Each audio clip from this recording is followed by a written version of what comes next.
রামু উপজেলার রাজারকুল ডালার মুখ মাতৃক সূত্রে প্রাপ্ত বসতভিটা রক্ষা করতে গিয়ে ভূমিদস্যু ও অবৈধ দখলদারদের হামলার শিকার হয়েছেন রামু পাঞ্জাগানা জামা মসজিদের ইমাম মাওলানা হাফেজ মোহাম্মদ শহীদুল্লাহ।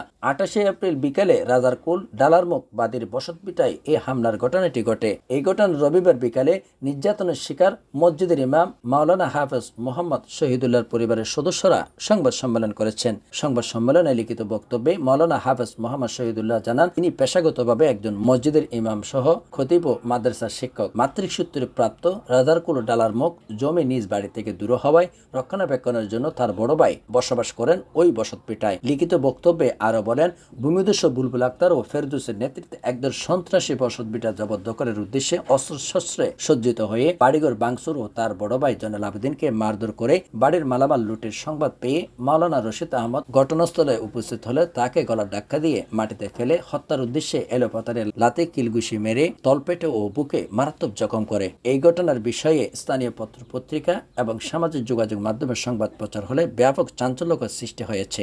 সংবাদ সম্মেলনে উপস্থিত ছিলেন ফতেখারকুল ইউনিয়ন পরিষদের সাবেক ইউপি সদস্য সাইফুল ইসলাম, নুরুল আমিন, মাওলানা রশিদ আহমদ, মাওলানা হাফেজ মোহাম্মদ শহীদুল্লাহ ও মোহাম্মদ আবদুল্লাহ। সংবাদ সম্মেলনে আরো বলা হয়েছে, এই ঘটনায় রামু থানায় লিখিত এজাহার দাখিল করা হয়েছে। আসামিদের গ্রেপ্তারে সংসদ সদস্য ও হুইল সাইমন সরোবর কমলের সহযোগিতা কামনা করেছেন ভুক্তভোগী পরিবার। রামু থেকে রিপোর্ট করেছেন Noor Mohammad, CNN Bangla 24 news desk.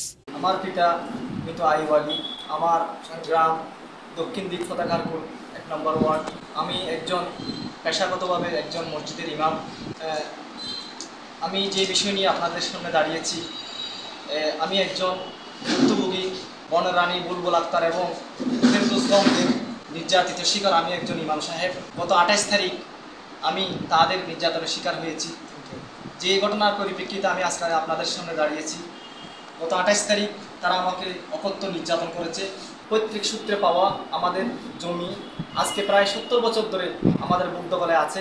সেখানে আমার এক বড় ভাই দীর্ঘদিন থেকে বসবাস করে আসতেছে।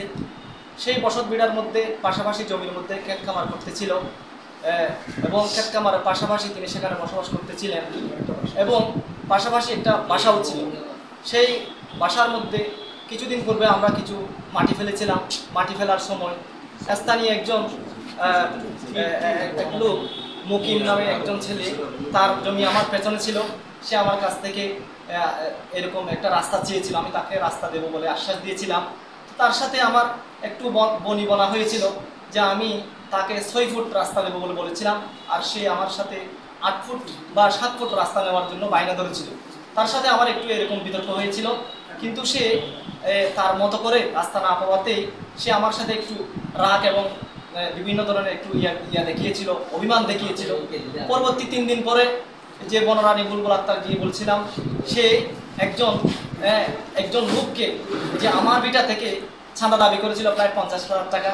পরবর্তী 28 তারিখে বিকেল 3টার দিকে আমি শুনতে পেলাম, সংবাদ পেলাম, আমার ভাই যে সেখানে বসবাস করেছিল তাকে জোরপূর্বকভাবে প্রায় 15 থেকে 20 জন এইরকম ভাড়াটে মহিলা এসে, পাশাপাশি পুরুষ এরকম দস্যুরাও এসে আমার ভাইকে আহত করে তাকে ঘর থেকে বাহির করে দেয়। তার হাত থেকে মোবাইল, বিভিন্ন ধরনের সরঞ্জামাদি নিয়ে দেয় এবং তার পরিবারের মধ্যে যে একটি সরঞ্জামাদি ছিল, একটি পরিবারের যে সরঞ্জামাদি ছিল, সেগুলো তারা নিয়ে যায়। যখন আমি এই সংবাদ পেলাম, সাথে সাথে আমি আমার বাসা থেকে বাহির হয়ে আমার বড় ভাই, যিনি একজন সম্মানিত আলেম, রহমানিয়া মাদ্রাসার শিক্ষক, তাকে সাথে নিয়ে আমি ঘটনাস্থল পরিদর্শন করার জন্য যখন যাই, সেখানে দেখতে পেলাম যে প্রায় 20 থেকে 25 জন এরকম উদ্ভট মহিলা দস্যুরা এসে সেখানে অবস্থান করতেছে, হাতে লাঠি সুটা নিয়ে, যেগুলো এরকম বিভিন্ন টিভি চ্যানেলের মধ্যে, বিভিন্ন ইউটিউব চ্যানেলের মধ্যে ভাইরাল হয়ে গেছে ইতিমধ্যে। তারা দেখতে পেলাম যখন আমি যখন গেলাম যে তারা তাদের হাতের মধ্যে লাঠি সুটা নিয়ে তারা দাঁড়িয়ে আছে। যখন আমি তাদের সাথে প্রতিবাদ করলাম যে আমার বাড়ির মধ্যে তোমরা কেন এসেছো, আমার বাড়ি থেকে তোমরা বাইর হয়ে যাও, তখন এই কথা বলতে না বলতে তারা আমার উপর এক যুগে হামলে পড়ে। হামলে আমাকে জাপড়ে ধরে আমার জুব্বা, আমার টুপি, এমনকি সবগুলো খুলে ভেঙে আমাকে মাটির মধ্যে ছেঁচড়িয়ে নিয়ে যায়। আমাকে এরকম রড দিয়ে তারা আমাকে মারতে থাকে। এক পর্যায়ে আমি মাটির মধ্যে লুটিয়ে পড়ি। পরিশেষে যখন আমার আরেক ভাই সাবেক মেম্বার সাহেব সেই দ্রুতভাবে যখন 999 যখন ফোন দেয়, সাথে সাথে রামু থানার প্রশাসন সেখানে গিয়ে পরিস্থিতি সামাল দেয় এবং আমাদেরকে সেখান থেকে রক্ষা করে। তো সুতরাং আমি এখন সাংবাদিক ভাইদের দৃষ্টি আকর্ষণ করে সমস্ত দেশবাসী এবং এলাকাবাসীর কাছে এই আবেদন জানাচ্ছি যে এই ভূমিদস্যুরা আজকে দীর্ঘদিন থেকে সেখানকার এলাকার মানুষদেরকে জিম্মি করে রেখেছে এবং পাশাপাশি আমাদেরকেও তারা এভাবে হুমকি ধমকি দিয়ে আসতেছে এবং হত্যার বিভিন্ন ধরনের পরিকল্পনা তারা আঁকতেছে।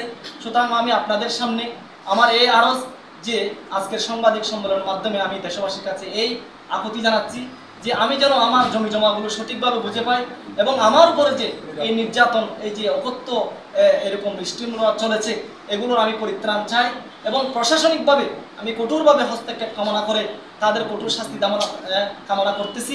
সম্মানিত এমপি মহোদয়ের প্রতি আমি আকর্ষণ করে বলতেছি এবং প্রশাসনের প্রতি আমি দৃষ্টি আকর্ষণ করে বলতেছি এই বিষয়টি আপনারা সদয় দৃষ্টি খেয়াল করে এই বিষয়টাকে আপনারা সুরাহা করবেন। এই বলে আমি এই দুই খতিয়ান মূলে আমরা আমার মাতৃসূত্রে আমি জমিগুলো পাই। তো বুলবুল আক্তারের সাথে আমাদের কোনো পূর্বশত্রুতা নেই, সে কোনো এখানে সত্য পায় না, সে একজন বিধবা এবং স্থানীয়ভাবে একজন দীক্ষিত একজন মহিলা। সে সেখানে বিভিন্ন ধরনের আরো বিভিন্ন জনের কাছ থেকে এসে চাঁদা আদায় করে তার জীবনটা পরিচালনা করতেছে।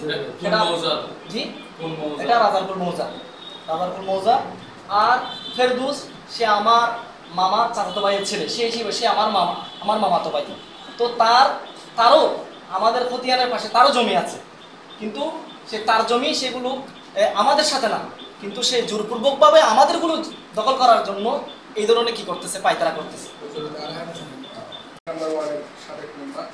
আমি এক পর্যায়ে কাজ করছি ওই বিষয়ে, ওই নির্বাচনের কিছু হওয়াতে আমার বিষয় হলো আমার বাড়ি পতাকারপুর 1 নম্বর ওয়ার্ড দক্ষিণ পতাকারপুর।